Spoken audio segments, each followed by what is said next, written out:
തുലാവർഷം പെയ്തൊഴിയും മുമ്പേ തന്നെ ഉത്തരമലബാറിലെ കാവുകളും ദേവതാ സങ്കേതങ്ങളും ഓരോന്നായി ഉണർന്നു തുടങ്ങും. പിന്നീടങ്ങോട്ട് ചെണ്ടമേളങ്ങളുടെയും തോറ്റം പാട്ടുകളുടെയും അകമ്പടിയോടെ തെയ്യങ്ങൾ ഉറഞ്ഞാടുന്ന തെയ്യാട്ടക്കാലമാണ്. അടിച്ചമർത്തപ്പെട്ടവരുടെ ഉയർത്തെഴുന്നേൽപ്പിൽ ദൈവത്തിൽ മനുഷ്യനും മനുഷ്യനിൽ ദൈവവും ലയിച്ചു ചേരുന്ന രസായനം.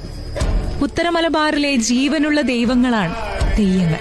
കാവിലെ വിളക്ക് സാക്ഷിയാക്കി കൈകൂപ്പി നിൽക്കുമ്പോൾ വിളിപ്പുറത്തെത്തി അനുഗ്രഹം ചൊരിയുന്ന ദൈവമാണ് അവർക്കിന്നും തെയ്യങ്ങൾ.